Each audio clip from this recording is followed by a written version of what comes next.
My Inner Knowing, empowering you to find your compass for the journey. We are dedicated to supporting you to rediscover and trust your natural ability to navigate life each day by sharing insight and experience through the lens of two professional communicators and their guests. We intend to prompt internal inquiry that supports all those willing to explore a unique path.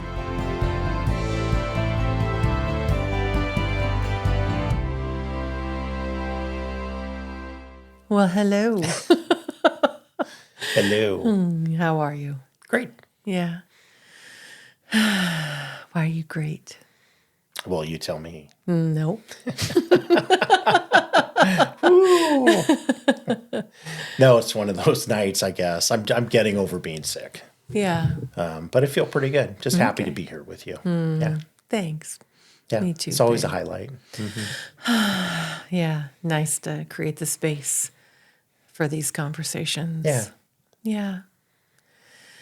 So today, we're going to talk about becoming unshakable, which is the name of our retreat that's coming up March 20th through 23rd.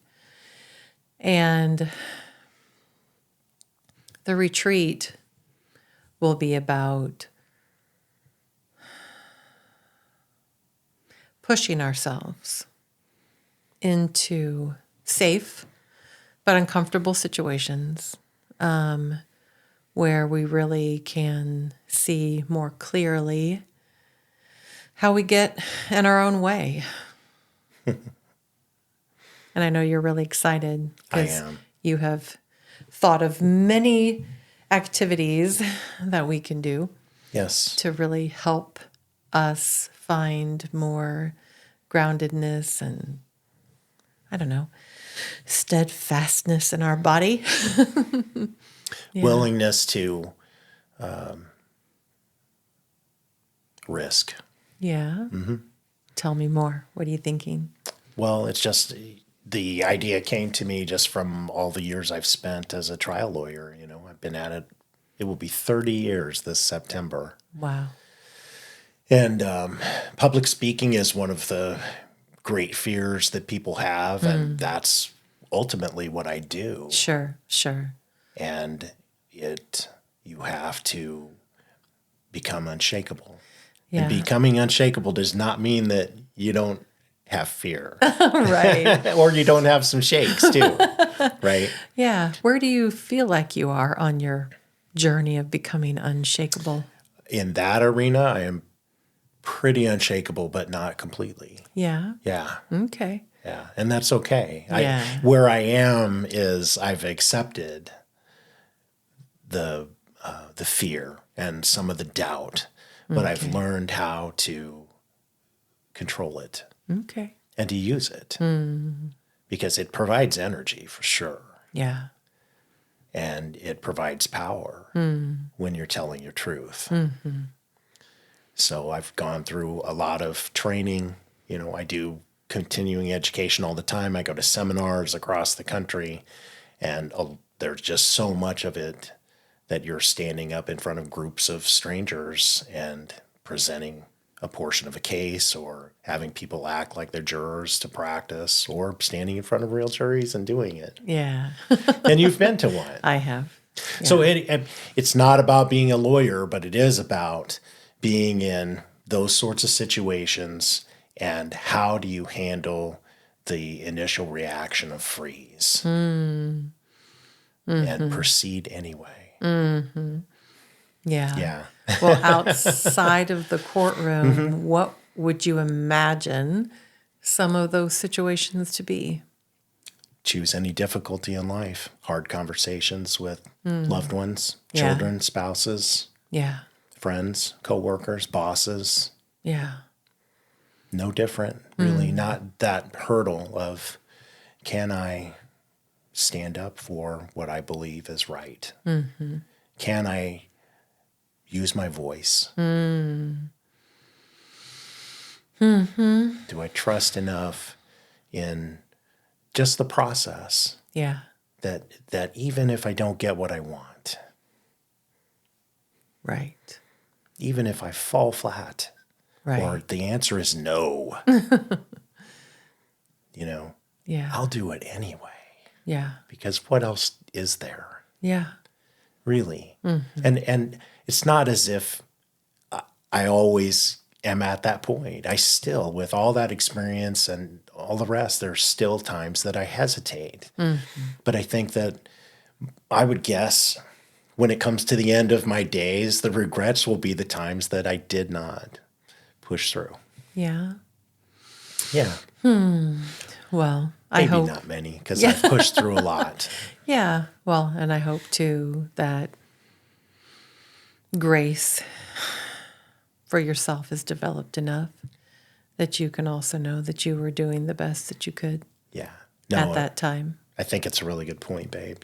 Grace for yourself is probably, now that you say it, a part of that process. Yeah.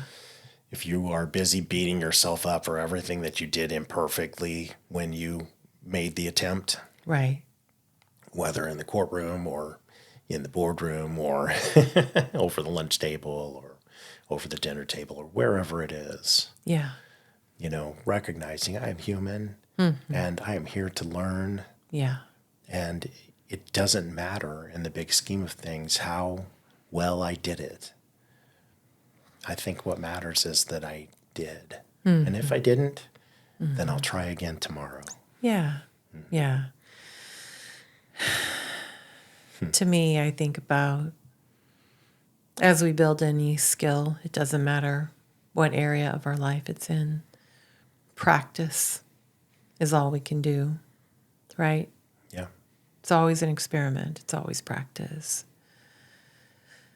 Hopefully we're doing it with some thought and intention so that we can learn from the experience. But the more that we risk stepping in, even if, the things that we try are, I don't know, less significant in our life as we're practicing, but we're just practicing. Yeah. What are you thinking when I say that? Oh, that it's all significant and all not significant, all at the same time. Yeah. Yeah. But I do think, it's like stepping over that threshold in even the little ways that you're mentioning. And maybe you give us a couple of examples, but if you start down the path doing that, then you can step in the bigger ways when they present themselves. Sure. What do you think? Oh, well,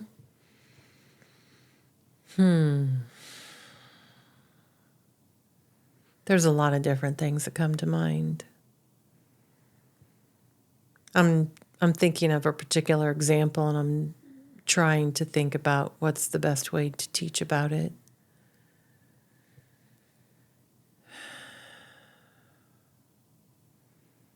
I think the process of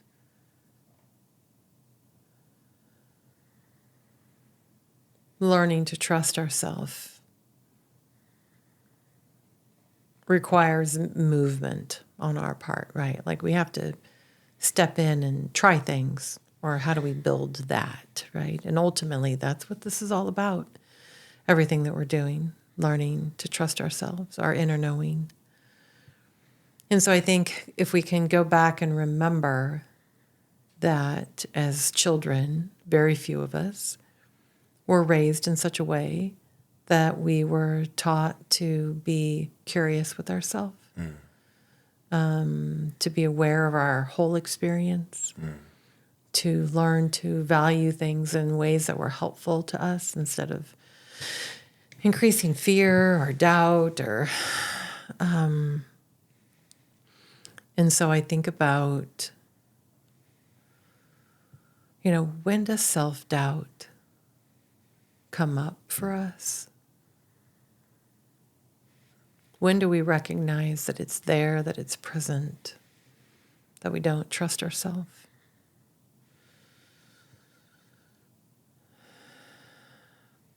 It is something I've done a lot of work on as part of developing my inner knowing, trusting myself. And while I feel like I've made a lot of progress, it's not that I don't still struggle with, am I being selfish? Am I entitled? Am I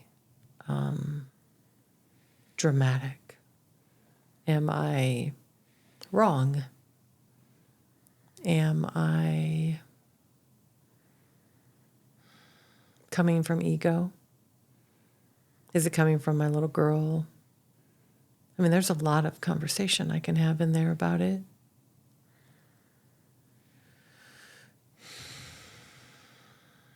So I think about this situation that I'm in right now.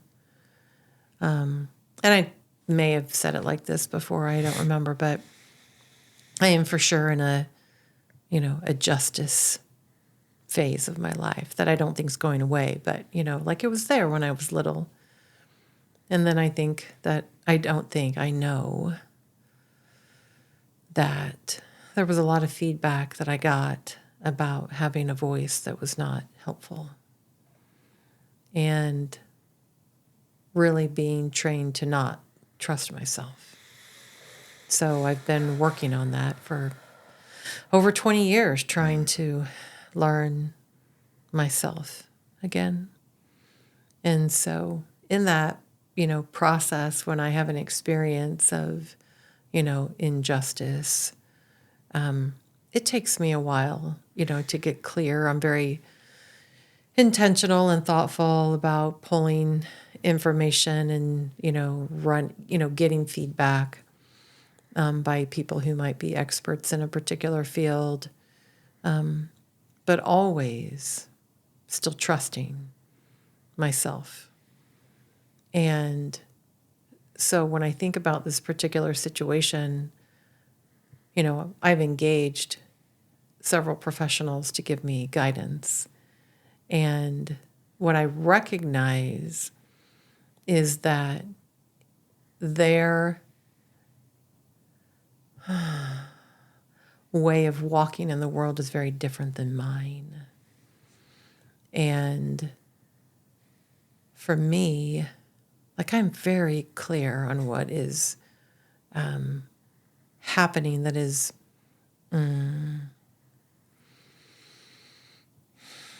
harmful to other people. And, to me, abusive, actually. And while the professionals that I engaged for guidance have taught me a lot, I am very aware that I am more unshakable than they are, regardless of their training, regardless of their experience, that I am clear about what I'm doing. But there are moments where then I doubt, and then I ask myself, why are you doubting yourself? Oh, because maybe they'll change their mind about who you are. Maybe they'll decide that you are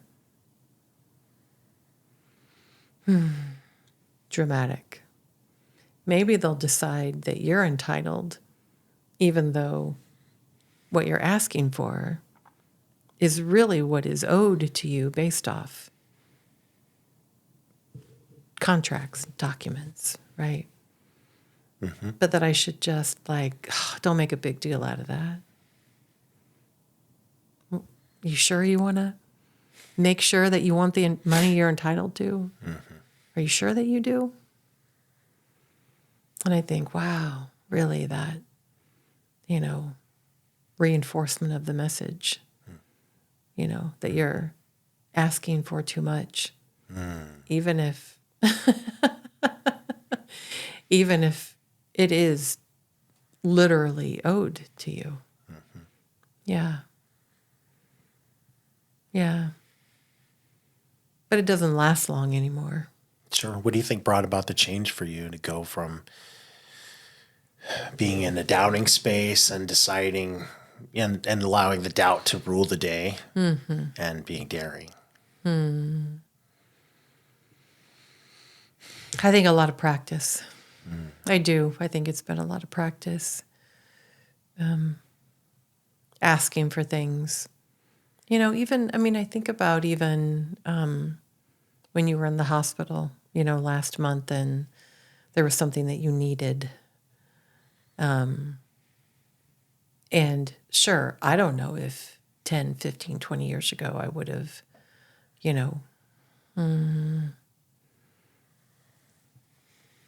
asked for what was needed. So I don't know. I'm going to say well, because I did do it really well. You did. They loved you. But practice, just willing to continue practicing, asking for help. And so I think when I didn't ask for help, how do I ever build confidence?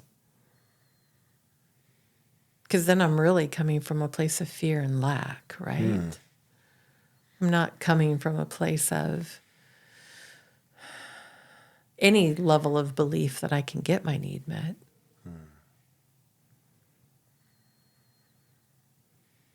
Yeah, asking for help. I think about, I for sure have worked on, I can't trust anyone to take care of things. Right. Yeah. And it's not like it's completely fixed. Well, there's the rub with what you were just describing, which is doubters. Right? Yeah. Yeah. So, yeah, it's been a journey, a little bit by little bit. I don't think in this area there's been like some big, huge change, other than I do remember, I don't know how long it was ago, 12 years ago, maybe 10 years ago. I don't remember. But we had a microburst in Liberty. And part of my building's roof was blown off as part of that process. And I was out of state when the police called to tell me. And I remember just packing up and driving back to Missouri and getting here and realizing that Linda, who was my office manager at the time, had it under control. And I didn't need to come back. And I was like, oh, I can trust somebody to take care of something big and significant, and impacted not just, myself, but all these other people, that are in the building. That for me was a big awareness, but I don't think that was the change. It was just the awareness that the change was happening, that I had started risking, trusting. But I do think that it mattered who I was asking to. I think that it is important that we're not asking to get our needs met from someone who has repeatedly shown us that they won't. And so going back to the patterns versus exceptions piece, looking for patterns of behavior. Is this person in relationship with me? Is it really reciprocal? Or am I asking them because I don't get my needs met and I want to try again? And I don't mean like without conversation. I mean like testing is what I mean. Yeah. Tell me more about that. Oh, testing? Well, I don't think. Nothing's coming to mind where you've tested me, but I'm interested now. Maybe I didn't know it. Maybe. I just think we often are testing people to see if they'll respond to a need instead of having direct conversation with them about what our need is. Yeah. What do you think? I just thought that's a whole other can of worms about, partner or spouse to spouse communication. Sure. Parent, child, Sure. sibling, friend. Right. Well, they should know. Right. Yeah. If they really loved me, They'd know. yeah, they would know. Yeah. What do you think? Tell me more about this process of asking for help, because I think that there's a concept for some people that being daring means that you're doing it all yourself. And I think what you're saying is being daring can also mean Asking learning for help. that you are worthy to ask for help. Absolutely. Tell me more about that. Yeah. Yeah. I mean, I think about even, our relationship and, well, there's a saying that you have Uh-oh. about oxen, Oh, and I sure. don't ever remember exactly, but go ahead and say it. It's from Dave Ramsey. Okay. Okay. The financial Okay. guru. And maybe from somebody else before him. Yeah. But- who knows? I mean, it could, But that's where you took it from. that's where I listened to it the first time. And Yeah. It's that, a single ox can pull 800 pounds, Uh-huh. but two oxen together can pull something like 3,200 pounds. Okay. So not just double. Gotcha. Yeah. Anyway. Yeah. So for me, when I think about how much I could accomplish when I was doing it on my own versus how much I can accomplish having learned how to ask people for help. And people, and again, I don't just mean anybody. I mean, people I've learned will respond. People I've learned are engaged, are curious, are putting forth effort. And so I'm much more intentional about who I'm asking help from.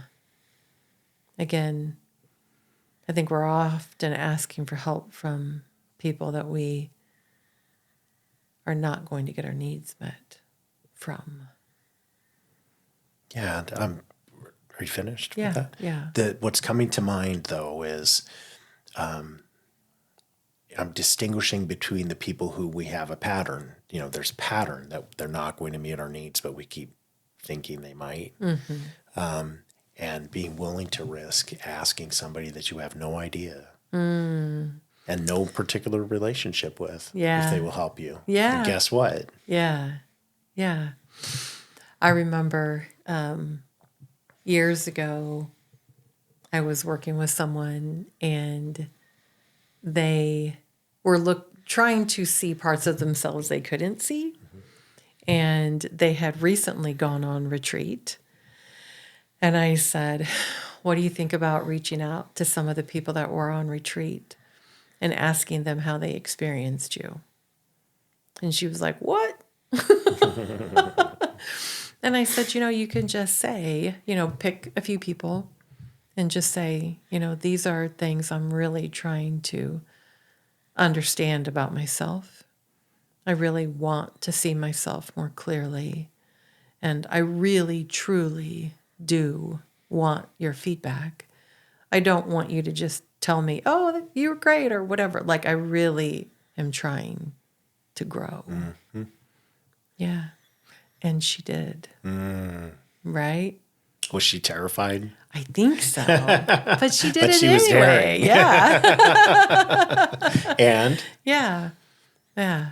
Oh, no doubt it taught her a lot about herself. Yeah. Yeah. What are you thinking? Oh, just that the daring piece is in the doing regardless.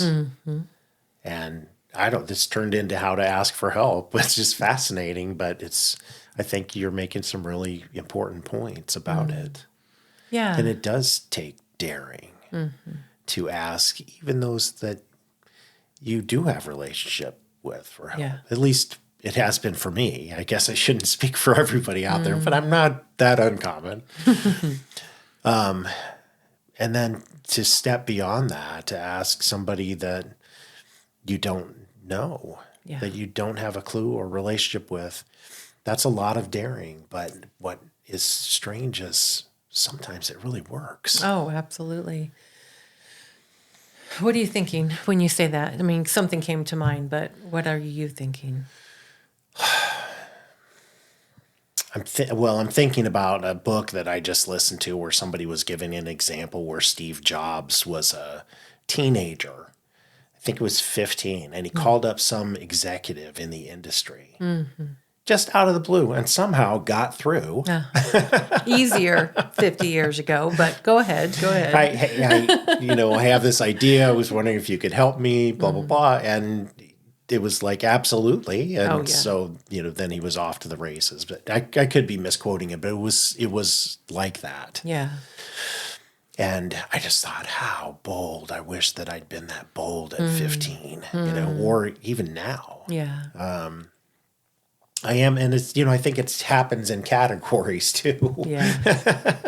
It's easy now. Well, pretty easy as a trial lawyer, but in different arenas, when I have a difficult conversation even with you, there's still more hesitation, but I'll do it, but it does take some oof. Yeah.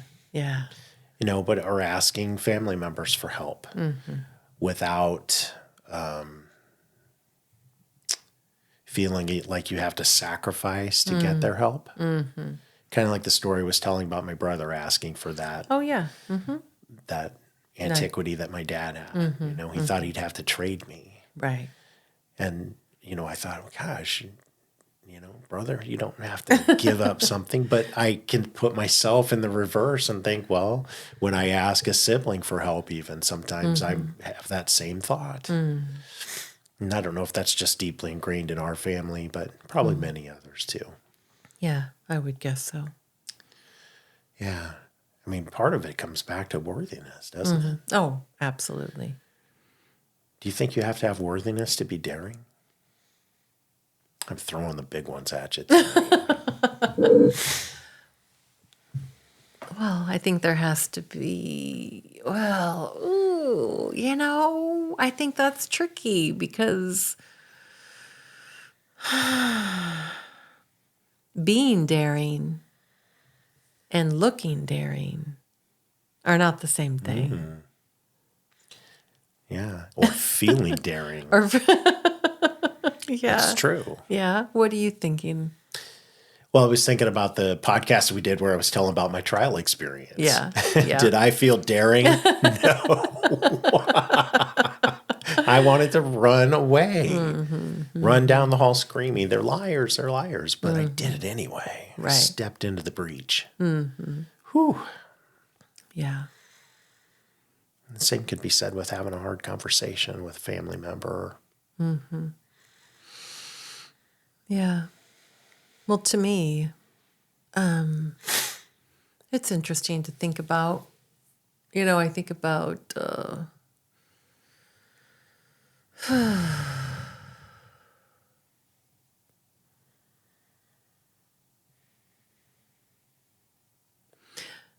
where my mind goes really is back to when we were teenagers.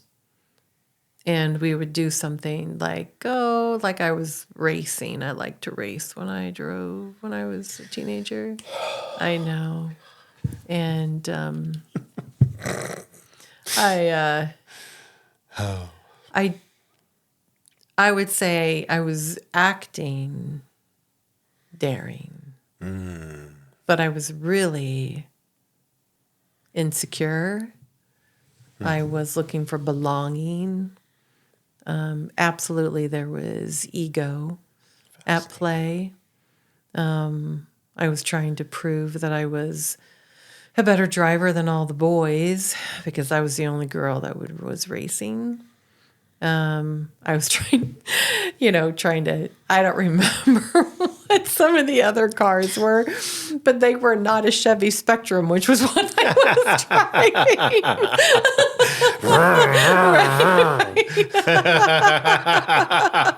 All four cylinders. All 4 cylinders. versus like a Chevy Nova, Right. like You didn't beat him off the line, that's for sure. no, but there was a part of me that had a lot to prove. Sure. And I think it looked brave, but it was really just insecurity and thoughtless and reactive. And I mean, it wasn't coming from a place of groundedness. Sure.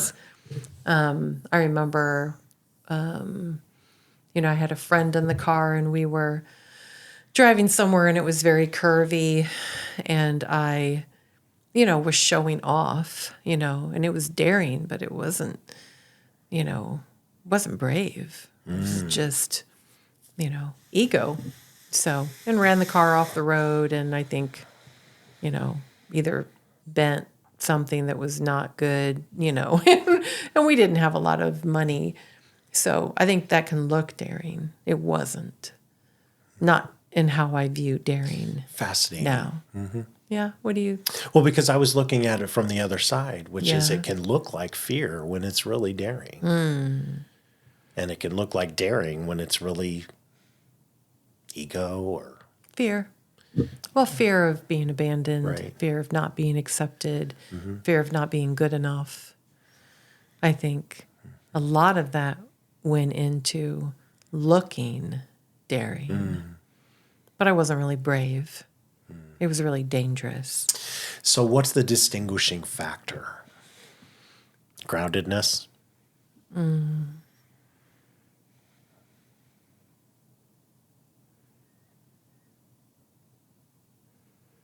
At this point in my life, when I think about being daring, I think I recognize I'm afraid. I put effort into being grounded. I ask myself, what do I really want? I ask myself, is this integrous for me? Am I going to grow from this? And then doing it anyway, even if I'm afraid. That's what daring is to me now, at this point in my life. What do you? Oh, just thinking? the wisdom that daring isn't necessarily recklessness, right? Yeah. I think that looks like daring. Sure. Yeah, because if I think about the example that you gave earlier about, in the courtroom when that happened with the video, you may not have felt daring, but you were. Oh, I was terrified, but Right. I did go through the process similar to what you're discussing. It Right. wasn't that it wasn't that detailed, but I you did did. have to breathe. I recognized what was happening. I grounded and I made an intentional choice. Yeah. We're either going to lose or I'm going to do this and risk it all. Right. Right. And Integrity. I chose. Right. Integrity. Right, because if I don't, Right. there's no other choice other Yeah. than I just give up. Yeah. What do No I really questions. want? Right. Yeah. What do I really want? Yeah. Yeah. And I would say maybe even a willingness to risk being abandoned. Oh, without a doubt. Right. A willingness to risk being embarrassed. Right. And so that was what was interesting about our 2 points of view. And I don't think I got to the point very well, but it's like you can have all of those things going on and be daring in the doing. You may not look, who knows what I looked like? Maybe I looked terrified. At the very start. Yeah. And so that it's just interesting because daring, I think, in the context that we're putting it, has different phases. Yeah. Yeah. Yeah. I think it's the intentional action. Yeah. intentional with integrity, making choices to move the energy, Yeah. something you're always talking about. Keep moving, keep moving. Yeah, it's interesting as we're talking because I'm thinking, oh, there's that shame piece that comes back up again, too. Tell me more. Oh, just, thinking about how it can be really difficult for us to step into becoming unshakable because we feel like there's something wrong with us, inherently wrong with us. Yeah. Give us some examples. What have you seen? Or what have you personally experienced?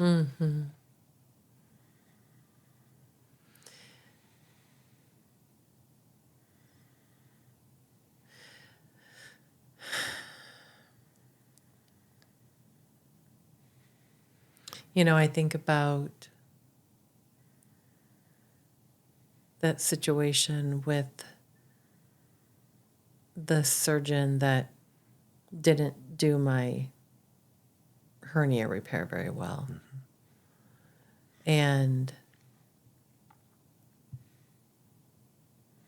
somehow, me having a voice about that made me ridiculous.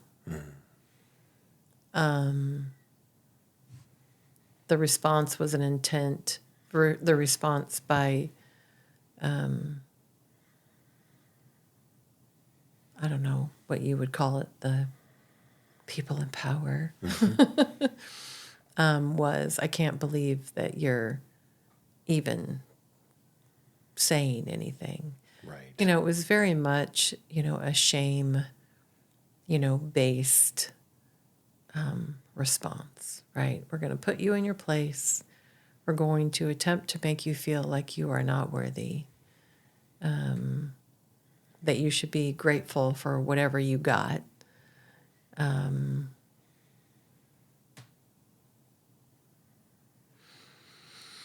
really having to work through the emotion that came up, during that process.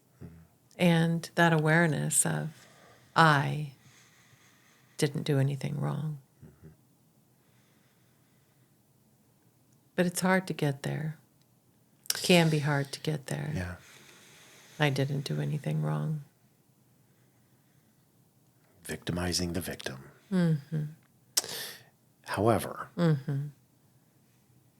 that's the system. But what's coming to mind for me, with a lot of pride and pleasure for you, was when you went in to have the revision surgery. Yeah. I can still see you. I could still see you with the cap on, all that stuff, ready to go. They're about to take you out of the room, and Yeah. the surgeon who you've had a long conversation about what happened during the bad surgery, and Right. all those things comes in. That was daring. Yeah. What you did. Yes. So tell us what, if you care to share. Do you care to share? Sure, I can share. Yeah, it's like there's this golden light around you when I think about it. Seriously, yeah. Thank you. No, it's really nice. Yeah. Whew, this can make me emotional. Yeah, it was hard. So, what I am clear about in regards to like the medical system and what I need from it, my medical advocacy is like, really clear. I've had lots of practice. And so I knew what I needed from the surgeon and the team. And I've learned that I need the surgeon or the doctor. In this case, it was a surgeon. I mean, a doctor, but I mean and as opposed to a doctor visit. What I needed from the surgeon was for him to know who I am for him to see me as Theresa Hubbard, not surgery 3 on the list today, who needs a hernia repair and whatever else they did while they were in there. And so what I've learned to do is when the surgeon walks in is to hold my hand out like this until they take it. And then they take it. And then I bring my hand closer to me. So they're now closer to me. And then I can say, what are we doing today? And then they tell me. And then if it's not what we had already talked about, then I can say, in this particular case, I was teary because what we had talked about was not what he told me we were going to do. And so I put my hand on his upper arm and I said, if you don't fix this today, I have to do this again. Just like that. Mm-hmm. And I had prepared a list of things that I wanted from them. I wanted them to understand that I had medical trauma. I wanted them to understand that I wake up sometimes during surgery. I wanted them to hold an intention when they were in there over, a successful surgery, full healing for my body, being respectful to my body. And I gave a copy to everybody, which was very hard to do. Sure. But I did. Did you have doubts when you were handing that out? Of course. What doubts went through your mind? Oh, that they'll think I was silly, that they would think I was being dramatic, that I don't know why she needs to tell us this. We know what we're doing, Yeah, plenty. Yeah, I was very nervous. So how'd you go from doubt to daring? For me at this point, it really is, I don't want to have regret that I said something or didn't say something that I would then wake in bed at night wishing that I had said it or not said it. And I've worked so much on doing it gently and compassionately and directly, that if I didn't say it, I know that I would have regret. And I just don't want to lay in bed awake anymore. Like, I really don't want to be laying there thinking, I should have just said it. I don't want to. I want to, even if it's uncomfortable. I would much rather lay in bed and be grateful that I said it, even if they thought negatively of me.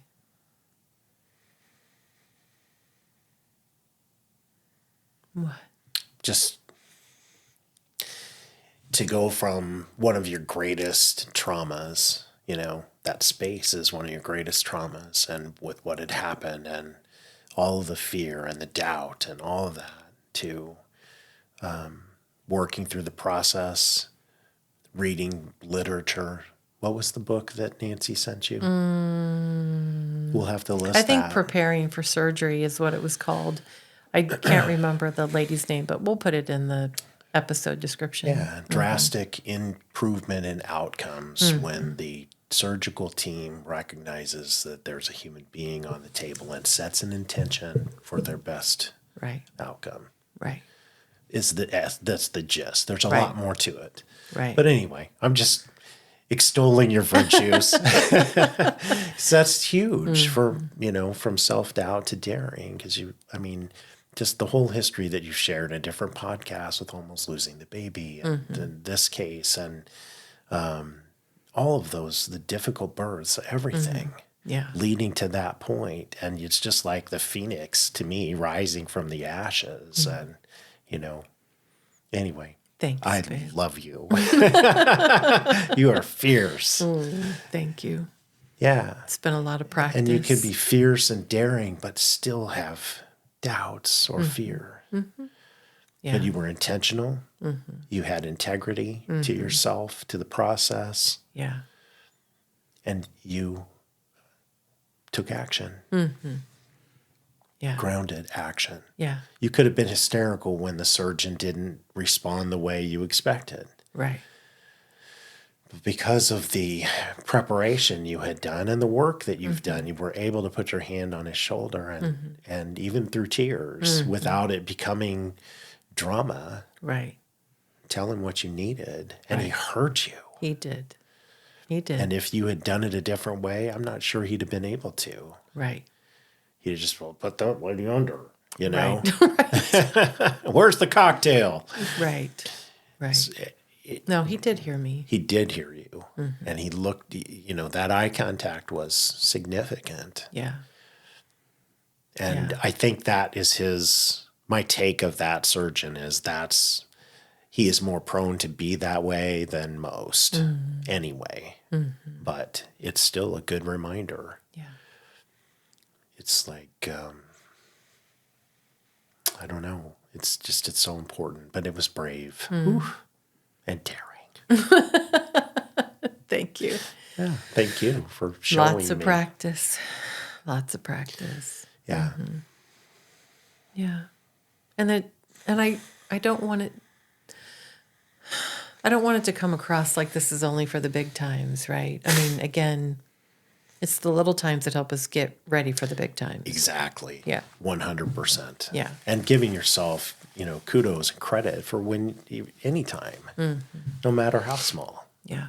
is how you build that resilience, right? Absolutely. Yeah. Yeah. Yeah.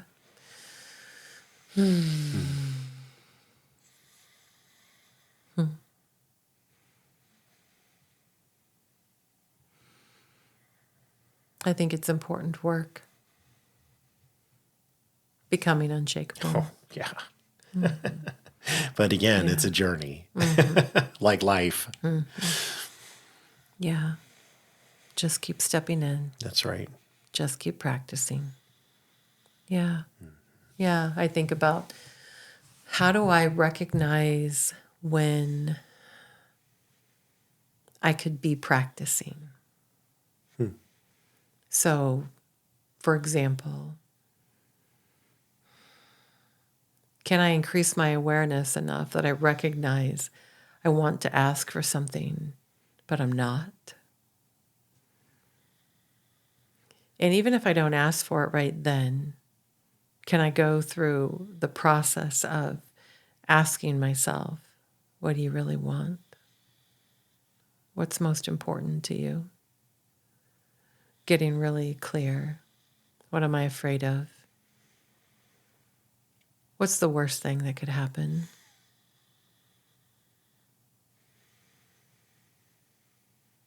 Why am I doing what I'm doing? Can we have that conversation with ourselves so that we can practice stepping into whatever, as opposed to avoiding, deflecting, freezing? What do I really want?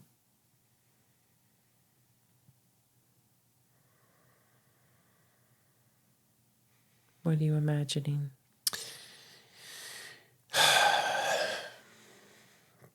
The difference between the act, the effort, and the outcome is what was coming to mind. What do I really want? And I'm going to do it regardless of the outcome. Right. Give the universe that opportunity Yeah. and learn. Yeah. Reflective, going back. Let's say we don't get our need met. Is there something there that I could have done differently?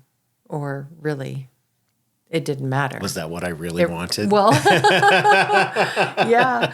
Well, is that Could what be. I really wanted, right? And also, if I didn't get my need met, what part's on me and what part do I have no control over? Mm-hmm. Because there's that too. And there's growth through all of that. Mm-hmm. Potentially, yeah. I think, and I've talked about it a lot in the podcast series of just focusing on the process versus the outcome. And it's not that I don't want it, but by not measuring everything based on outcome, it frees me to unfreeze. Yes. Yeah. More often. Yeah. Just step in. Yeah. Just do it. Yeah. Learning will come. Yeah. If we're intentional, thoughtful. If we want more awareness is what I mean. Yeah. Well, this went a whole bunch of different paths that I didn't anticipate, but I really enjoyed it, as always. Yeah. I love you. I love you too. Thank you for joining us today. We are excited to explore life with you. We encourage curiosity, self-growth, and we strive to be more compassionate every day.